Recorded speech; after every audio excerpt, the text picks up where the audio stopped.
Board of Commissioners meeting to order Tuesday, August 6, 2019 at 9 a.m. And would you call roll, please? Commissioner Snyder. Here. Glazer. Here. Twilliger. Geisler. Here. Dorian. Nosen. Here. Chairman Bone. Here. 5 present, 2 absent. We have a quorum. Commissioner Glazer, will you lead us in the invocation and the pledge, please? Dear Lord, we give thanks for the gift of this day. We pray for your blessing on this board and folks who are here from the community. We pray that you would guide us in our deliberations and keep us with a clean heart, Lord. And we just pray your blessing on government leaders throughout our nation and for our nation, Lord, that we may have peace and prosperity in this land. In Jesus I pray. Amen. Amen. I pledge Allegiance to the flag of the United States of America and to the republic for which it stands, one nation, under God, indivisible, with liberty and justice for all.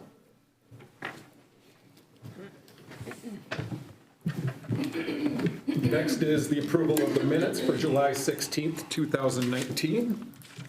Mr. Chairman, I recommend we approve the minutes. Support. All those in favor, please say aye. Aye. Those opposed, the same. We will approve the minutes for Tuesday, July 16th, and move on to the acceptance of the bills. Properly addressed general bank claims for the weeks of July 8th through July 12th, $1,397,505.57, with total general fund expenditures $244,162.55. Properly addressed general bank claims for the week of July 15th to July 19th, $384,257.59, with total general fund expenditures $209,133.37. Mr. Chairman, I move that we pay the bills. Support. All those in favor, please say aye. Aye. Those opposed, the same. Okay, we will pay the bills, and we will now move on to our special program of the day, and we're going to get an update from the Humane Society, and I believe Director Beth Wellman will be giving that. Shelter Director Beth Wellman. Good morning. I am Beth Wellman, the Humane Society of Midland County Shelter Director. Thank you for having us here today to talk about our organization. I do have a presentation, and hopefully you have those slides in front of you that we're going to talk about. But I would hope that anyone has any questions to please feel free to interrupt me and ask those as we go through. I'm happy to do so. We'll start off by, I want to just do just go over the agenda of what I had planned to talk to you about today. We'll talk about the mission and vision of our organization, an overview of the Humane Society and our operating philosophy, how we enrich our community, our financial summary, infrastructure, and strategic plan. So the next slide does spell out our mission and vision. Ultimately, what that is that all the animals in our community be safe, be cared for, and have loving homes. That the people in our community know how to appropriately take care of them and have access to the needs to do so. Any questions so far? Wonderful. The next slide is going to give you an overview of our organization and how we operate. The organization as a whole has been around since the 1960s. The Humane Society of Midland County assumed operations of the county animal control facility in 2011. The purpose of that was to reduce the number of animals that were euthanized in our community. At the time, the euthanasia rate was relatively high. Over 80% of the animals coming into the shelter were euthanized. And now we have a 98% placement rate and have had a 98% placement rate since the Humane Society took over in 2011. The first step of that was to dismantle the gas chamber and to embrace a no-kill philosophy. No-kill does not mean that no animal is ever euthanized. No-kill means that animals that are adoptable are not euthanized. So unfortunately, we do still lose some pets, whether their behaviors are too aggressive to be safe for the community or they have an untreatable or no quality of life as far as a health issue. We do operate using our industry's best practices, which are the 5 freedoms, which are spelled out for you. That's the freedom from hunger and thirst, a freedom from discomfort, a freedom from pain, injury, or disease, a freedom to express normal behavior, and a freedom from distress and fear. Certainly, the animal shelter isn't the ideal place for an animal to be, but we make their stay with us as comfortable as humanly possible. The dogs get walked 5 to 6 times per day. The cats get toys, catnip, and individual attention, as well as, of course, high-quality food, medical diets if necessary, whatever they might need. Any animal adopted from us is spayed or neutered, microchipped, feline leukemia, FIV, heartworm tested, and vaccinated. All medical conditions are treated prior to adoption. So this is heartworm, this is upper respiratory issues, this is fleas, this is parasites, this is whatever they may come in with, they are taken care of prior to going up for adoption. We're also the only shelter in the region that takes in cats on the spot. That might seem like an odd thing to highlight, but ultimately all animals, we have business hours, we're open 6 days a week, and we will take whatever animals from Midland County that come to us. We are the only facility in the area that does so. Most other shelters have a waiting list that is weeks to months long. You might have seen on the news last week about the 27 kittens that were left in the box at the end of someone's driveway. Those kittens ranged from 3 weeks to 4 months of age, and their health conditions were a variety of ailments. However, most likely those would have died had we not taken them in within a day or two of coming in, and pretty much nobody else would have taken them. So we are very fortunate, and that is what our community expects, is that they have a safe place to take their animals or any animal they find to make sure that they're taken care of immediately. Of those kittens, half of them have already been adopted into forever homes. The other half are still in foster care receiving whatever, like I said, some of them are only 3 weeks old, so bottle feedings and medical attention, etc. Any questions so far? Yes, sir. You say you over 2,000 animal placements per year, Yep, but you take in 1,000 cats and 500 dogs. from Midland County. Yep, we do transfer in dogs from other county facilities where they are in need. We do so to help offset our budget. We've done some cost analysis situations. Okay. And there's a higher demand for dogs. And so fortunately, we are in a position that we can, it's kind of a win-win-win, where in another facility, the animal isn't getting adopted, they're overcrowded, et cetera. We will pull that animal in, and then the adoption fee that we receive from that animal helps to cover some of our expenses. We take in $400 to $500 a year. Midland County is our first and main priority. Right. Okay, so those are the animals we take in. But these transfers make us about $40,000 a year to help offset our expenses. You may talk about this later, but is this a capacity issue at all? I mean, are you ever maxed out on capacity? And No. okay. So it's never been an issue. And we will talk about, yes, our volunteers and our foster programs and stuff, and those are situations that we utilize some of these situations for. Ultimately, our dogs that we pull in and such help to offset some of our costs, primarily for cats. We do not transfer cats in from other organizations, which is unfortunate, but our cat needs in Midland County are too high for us to accept.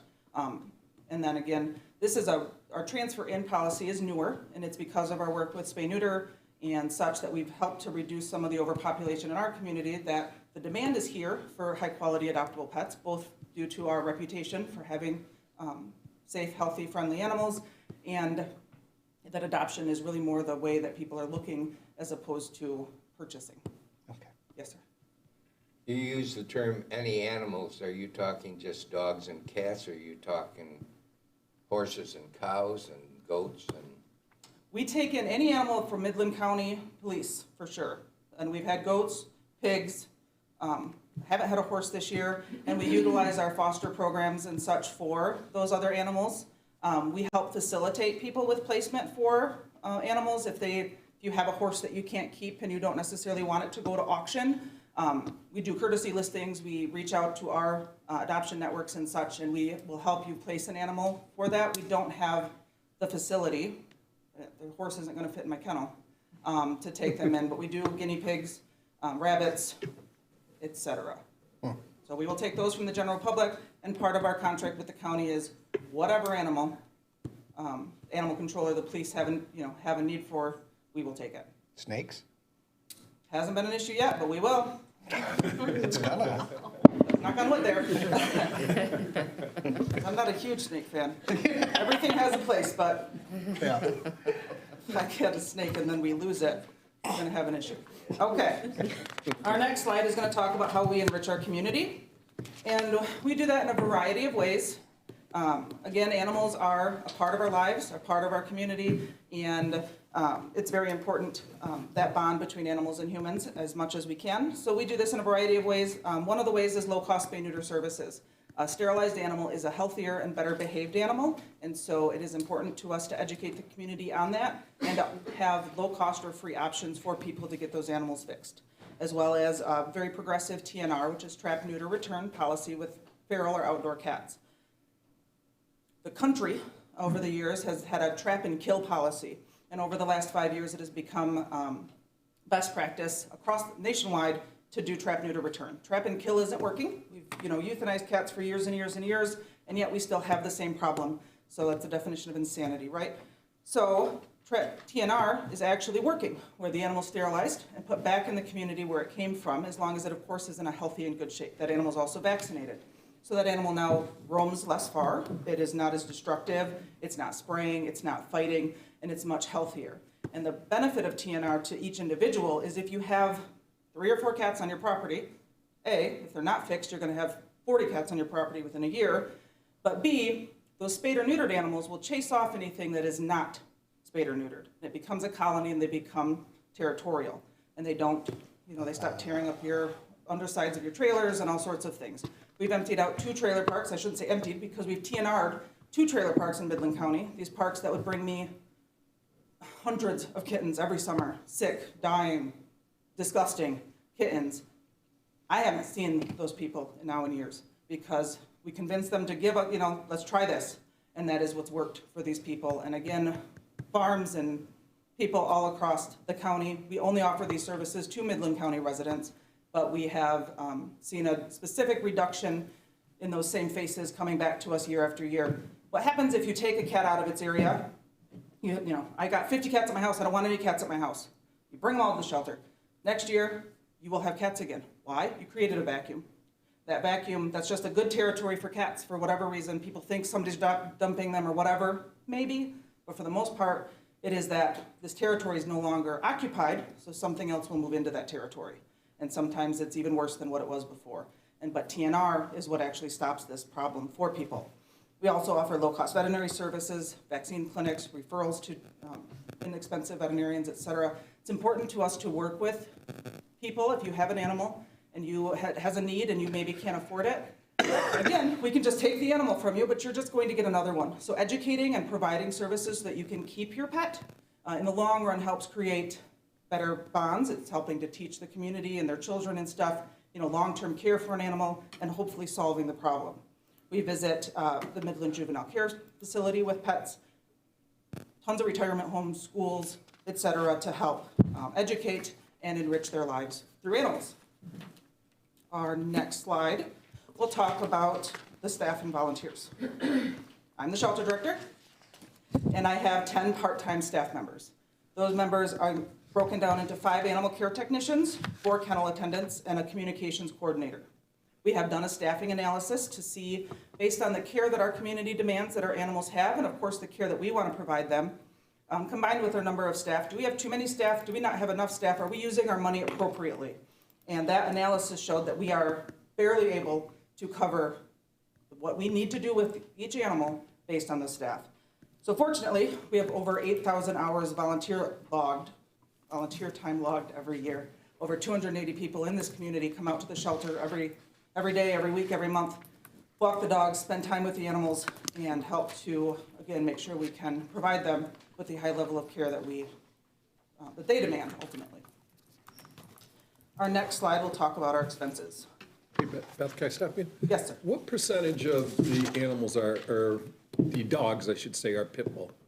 Do you get, I know over in I'd say Saginaw. less than 20%. Less than 20? Because I think Yeah. like in Saginaw County, it looks like it's a lot of pit bulls over there. But, Sure, and we actually take in more animals than Saginaw does.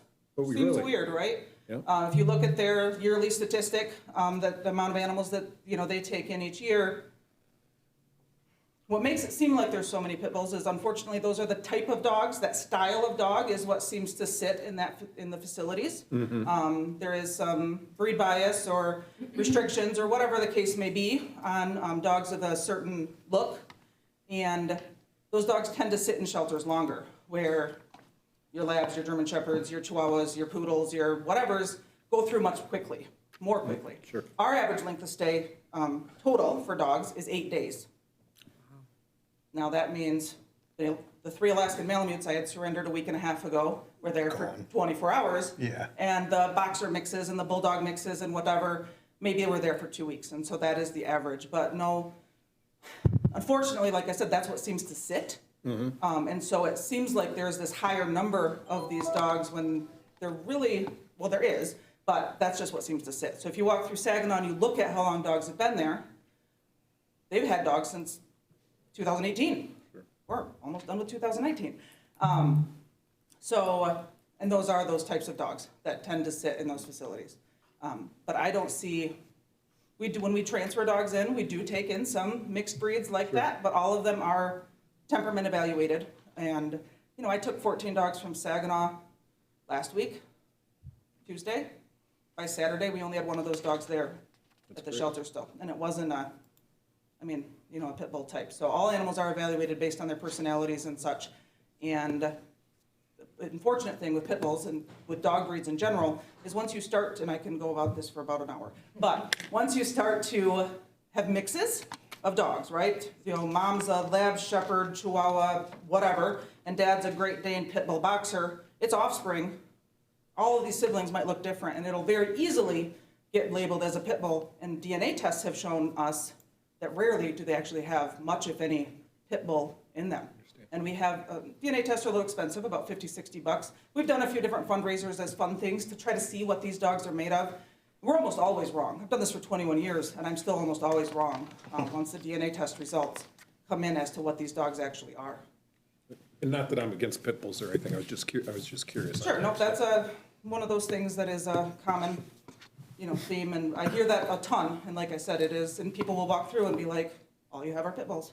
Well, you should have been here yesterday, but somebody else beat you to it. And that's why you watch our website, which I update every single day. And yes, over 30% of the animals that are in animal shelters, statistically across the country, are purebreds. So again, I had 3 Alaskan Malamutes surrendered. Same day I had 2 purebred German Shepherds surrendered. A black lab came in the next day. I mean, these are, right now we have a purebred Beagle and a purebred Dog de Bordeaux. If anybody knows Turner and Hooch. Hooch. I have a Hooch, and he's the best dog in the world. But there's always, so ultimately I tell people, whatever you're looking for, we will have it. You just got to get put on our waiting list, and if a pit bull type dog isn't what you want, that's okay, because there's plenty of nons. So our financial summary is our next sheet, talks about our expenses. 84% of our expenses of $576,000 in 2018 is just payroll and medical. And that medical, again, is your vaccines, your spay-neuter, your heartworm, your every single thing that's wrong with these animals. And of course, we still have to keep the lights on, and we have to heat the building, and that makes up the other 16%. And our income is $516,000 in 2018. 33% of that is from our operations. That is our adoption fees, our services we provide to the public, reclaim fees, surrender fees, et cetera. Almost 40% is donations from the general public. And 20% is from our larger events like Ties and Tails. Perhaps you've heard of that event. That makes up 20% of our income. We go after each and every grant that we can possibly think we can get. Usually those are project-specific grants. For instance, the Midland Area Community Fund gave us a grant for a new van last year, and that makes up 8% of our income, and then our county contract makes up 1% of our income. And that county contract, if you're not familiar, is any animal that is brought in as a stray from animal control or the police that is not reclaimed by its owner. The county pays $9 a day for that stray hold of 7 days.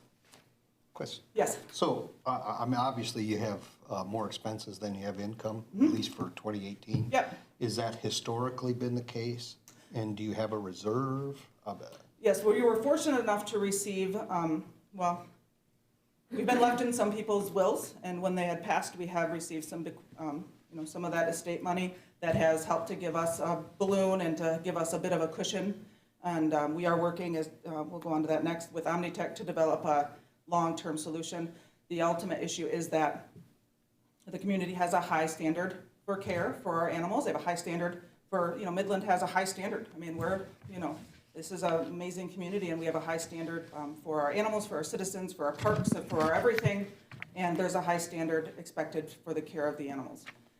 And we strive to meet that standard as much as we possibly can, and unfortunately, it is expensive, and we have been fortunate enough to be left in people's wills when they unfortunately passed. Does your strategy include increasing fees? Yes and no. It is still a draft, and so there may be an increase in some of our fees. We play around with adoption fees every so often as things fluctuate a bit, supply and demand kind of situation. Unfortunately, cats will always be practically free, and cats do cost us a fair amount of money, about $75 to $80 per cat just to fix it, vaccinate it, et cetera, and that's assuming there's nothing else wrong with it. And then again, our transferring in of dogs does make us about $40,000 a year. If we do more of that, that'll increase, what we're able to do, but that means we still have to meet the needs of Midland County, so whether we spay, neuter more of their animal, it's this ebb and flow of juggling. Yep. So as far as the next slide goes into our infrastructure, we currently operate out of the former Midland County Animal Control Facility. If anyone has been to the shelter since before 2011 and were to come in now, they would see some changes, maybe not to the outside of the facility, but definitely to the inside. When I came here on January 1st of 2011 to operate this facility, there was no place for cats. There was 12 cages in the dog kennel, but looking at the numbers at the time, 1,600 cats were coming in each year, and it didn't make a whole lot of sense. So all of the office spaces and storage spaces that were there for animal control were turned into cat spaces and cat rooms, including the lobby. And the dog kennel had stacked metal boxes for the dogs to be in regardless of their size. So the Chihuahua had the same amount of room as the St. Bernard, and it wasn't certainly wasn't ideal for them. And over the years, we have made a variety of changes, including a catio for the longer-term cats to be able to go outside, get some fresh air, helping us out by killing some chipmunks and mice, who knew? That was just an added bonus. And the dogs have stand-up kennels, thanks to a grant we received to remodel the kennel area, so they have stand-up kennels where they have much more room to move around and actually be comfortable in their space. A completed facility assessment indicates that regardless, we still don't have appropriate space for the animals based on the current standards in animal sheltering as far as square footage per pet, poor ventilation, and our construction materials don't meet modern standards. So the recommendation is that a new facility be built to meet those modern standards that will fit our current and future needs for Midland County. We did receive a donation of land, 10 acres across from the current shelter, and we're working with Omnitech to develop a strategic plan with our near-term focus on sustainability, fund development, with the long-term goal of a capital campaign. The next slide does show the draft of that strategic plan as we're still going through this with Omnitech. That was also a grant we received to pay for Omnitech to do this for us. That was a grant that we received. So this talks about, again, where we're moving in the next few years to get to our sustainability, the services we want to be able to provide, and ultimately a capital campaign to get a new facility and really do this right. So thank you for your time and everything, but I'll be happy to answer any questions if time allows. Yeah, just a quick one on the capital campaign. What are we talking about? Are we talking about $5 million, $2 million? I don't have those exact numbers. We are working with Three Rivers right now, and we're developing what we have to have in this facility, and then based on what we have to have, how much is it going to cost to do it? And the hope is to have it be somewhat in stages. So the minimum that we have to have, and then where we want to go from there. But unfortunately, it's not cheap. It averages, it's about $400 per square foot is the industry average for animal sheltering. Now, that doesn't mean that's what Three Rivers is telling us or anything, but that's just, Kind of the industry. your industry average for the United States for building a new animal shelter. And the biggest expense is your plumbing needs and your ventilation system. Those are huge and important as you want to stop the spread of disease, and you use a lot of water. And how many square foot do you have right now? Do you know? 2,500? Okay. And that's not enough? No, have you ever been there? I have. Okay. Yeah, Yeah, so. I get it. But I don't know, it's 4,000 square foot. I'm just trying to get. Sure.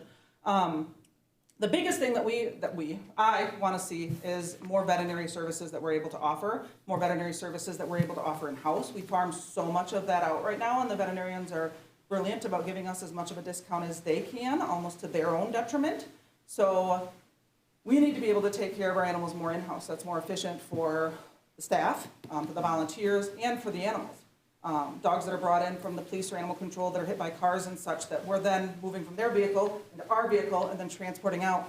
You know, we need to have more services right in-house. And so that would be a chunk of our spacing at that point, would definitely be veterinary services. And, you know, 4x6 dog run isn't necessarily adequate for the animal to be comfortable. So I guess if you do the math at a very high level, Yeah, you're talking about a couple $1 million. potentially. Okay. I'm just trying to get a sense of what that capital campaign might look like, and sustainability of that, Yep, of the whole facility. absolutely. And then Beth, what would you do with the current facility? Do you guys have, is that going to continue to function also? Or, It's hard to say. I mean, you're talking so far into the future at this Yeah. point. I mean, it's most likely several years before we're even ready to start a capital campaign. Again, this is just in my mind, right? It would still be used for, whether it be overflow, whether we had something for emergency needs. We have nothing right now for emergency needs in Midland County. So when all of the flooding and everything happened, you know, just a couple years ago, having a place that was ready for animals and people that were, you know, in need, to have an area for those animals to go. We did make accommodations to help however we needed to, but, you know, having that emergency disaster plan and having that facility and room for that is very important to us as well. any other questions, commissioners? Thank you. Thank you so Thank you much. very much. Thank you. It was a great presentation, and just like to, we appreciate what you do for our county. Absolutely. Yeah. Thank you. Okay, at this point, we're going to move on to public comment on anything that is not on today's agenda. Is there any public comment? Seeing no public comment, and would you start with committee report number 1, please? Dated August 2nd, 2019, properly addressed. Ladies and gentlemen, we, your Administration and Operations Committee, recommend approval of the agreement with Michigan Economic Development Corporation for a grant in the amount of $5 million. The term of this agreement is from January 1st, 2019 through January 31st, 2021. The purpose of this agreement is to provide funding to replace dams in Midland and Gladwin counties for long-term sustainability for various lakes within these counties. We further authorize the Administrator Controller to make the necessary budget adjustments. Respectfully submitted, James Geisler, Chairperson, Administration and Operations Committee. Commissioner Geisler. Mr. Chairman, as chairman of the A&O Committee and as an individual, I recommend the adoption of Agenda Item 72-7-18. Do we have any public comment on this item?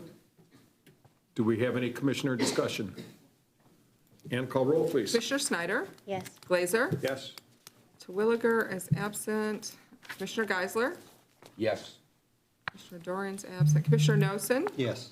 And Chairman Bone. Yes. 5 yes, 0 no, motion carries. Committee report number 2, please. Dated August 2nd, properly addressed. Ladies and gentlemen, we, your Administration and Operations Committee, recommend approval of the request to repave the driveway at Pinecrest Farms for an estimated cost of $45,003.74. It is recommended that the funding for this project come from the Pinecrest Improvement Fund. We further recommend waiving County Policy 303.2 to select Midland County Road Commission as the contractor for this project. Respectfully submitted, James Geisler, Chairperson, Administration and Operations Committee. Commissioner Geisler. Mr. Chairman, as chairman of the A&O Committee and as an individual, I recommend the adoption of Agenda Item 62-7-19. Is there any public discussion on this? Is there any commissioner discussion? And call roll, please. Commissioner Glazer? Yes. Twilliger's absent. Commissioner Geisler? Yes. Commissioner Dorian's absent. Commissioner Noson? Yes. Commissioner Snyder? Yes. Chairman Bone. Yes. 5 yes, 2 absent, 0 no, motion carries. Committee report number 3, please. Dated August 2nd, properly addressed. Ladies and gentlemen, we, your Administration Operations Committee, recommend approval of the amendment between budget line items for the Child Care Fund grant as submitted. Respectfully submitted, James Geisler, Chairperson, Administration and Operations Committee. Commissioner Geisler. Mr. Chairman, as chairman of the A&O Committee and as an individual, I recommend the agenda item adoption of 63-7-19. Is there any public comment? Is there any commissioner discussion? And call roll, please. Commissioner Geisler, Yes. Commissioner Noson, Yes. Commissioner Snyder, Yes. Commissioner Glazer. Yes. Chairman Bone. Yes. 5 yes, 2 absent, 0 no. Motion carries. Committee report number 4, please. Dated August 2nd, properly addressed, ladies and gentlemen. We, your Administration Operations Committee, recommend approval of the agreement with Midland Animal Clinic for animal processing services. The term of this agreement shall become effective upon signature. This agreement is intended for use in emergency situations in the event that animal control staff is unavailable. Respectfully submitted, James Geisler, Chairperson, Administration Operations Committee. Commissioner Geisler. Commissioner Bone, I, as both chairman of the A&O Committee and as an individual, recommend the adoption of agenda item 64-7-19. Is there any public comment? Is there any commissioner discussion? And call roll, please. Commissioner Geisler, Yes. Commissioner Noson, Yes. Commissioner Snyder, Yes. Glazer, Yes. Chairman Bone. Yes. 5 yes, 0 no. Committee Motion report carries. number 5, please. Dated August 2nd, properly addressed, ladies and gentlemen, we, your Administration Operations Committee, recommend approval of the agreement with Campaign Finance US LLC for the purchase of a software subscription that will allow the county clerk's office to generate reports in accordance with Michigan Campaign Finance statute. The term of this agreement is from July 1st, 2019 through June 30th, 2022. The cost associated with this purchase is a one-time setup fee of $1,000 and an annual fee of $2,500 with a potential annual increase of 5%. Respectfully submitted, James Geisler, Chairperson, Administration Operations Committee. Commissioner Geisler. Chairman Bone, I, as chairman of the A&O Committee and as an individual, recommend the adoption of agenda item 65-7-19. Do we have any public comment? Any commissioner discussion? And call roll, please. Commissioner Noson, Yes. Snyder, Yes. Glazer, Yes. Geisler, Yes. Chairman Bone. Yes. 5 yes, 0 no, motion carries. That's it for our standing committee reports. We have no RPCs today. We have no old business today, no new business that I'm aware of. And if that's the case, we're going to move on to commissioner comments and start with Commissioner Snyder. Oh, I would just like to thank the director of the Humane Society. I found her presentation interesting, and it was a lot of good information. Thank you. Commissioner Glazer. Yes, I would second Jeanette's comment. I thought it was very informative, and it's reassuring to know people with a heart for that area of community support are so committed. True, true. Commissioner Geisler. Curiously, is Mr. Wackerly still involved with? He's not. No. He isn't, okay. Any comments? No. No comments. Okay, Commissioner Noson. No comment. My only comment would be my hearts go out to the people of El Paso and Dayton, and that is just a terrible thing, terrible thing. So let's move on to meeting schedules and start with Commissioner Snyder.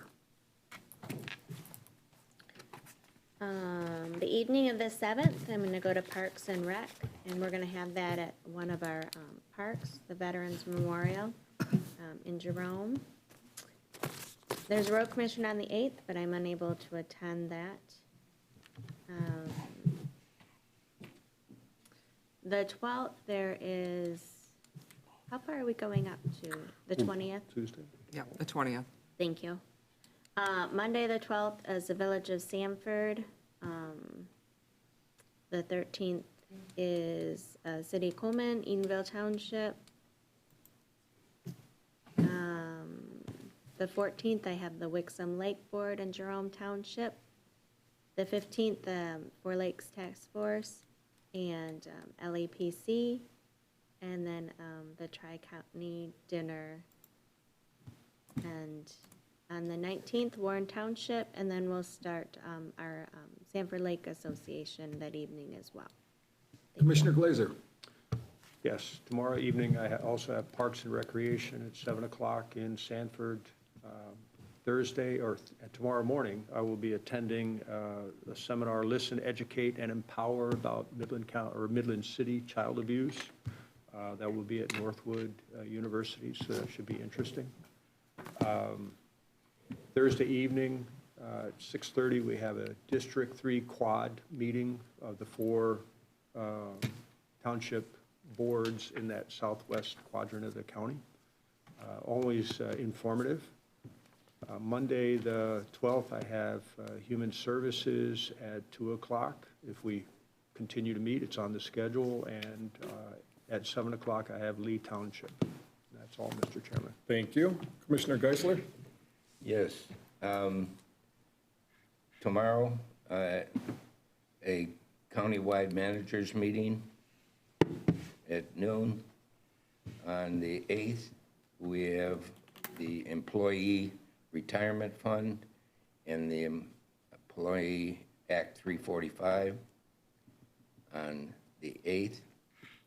And on the 13th, A&O will meet at 2:30. And on the 14th, there's a Pinecrest Pig Roast. And on the 15th, we got the Tri-County Dinner in Saginaw. Thank you. Commissioner Nosen? I will just echo most of the meetings that Jim mentioned here. Finance will meet on the 13th at 1:30, just prior to the A&O meeting. And I think that's it. That's the only additional, in addition to all those that you mentioned. And I have meetings, but they've all been announced, so I'm not going to do it, I'm not going to do it again, so. Anyhow, but I will say I'll be at the retirement meeting and Tri-County. So with that, I don't think we have any other business. Move to adjourn. Support. All those in favor, please say aye. Aye. Those opposed, the same. This meeting is adjourned until Tuesday, August 20th, 2019 at 9 a.m. to meet in an executive session of the Board of Commissioners and for the committees to resume their duties. Thank you, everybody. Have a good day. Everybody have the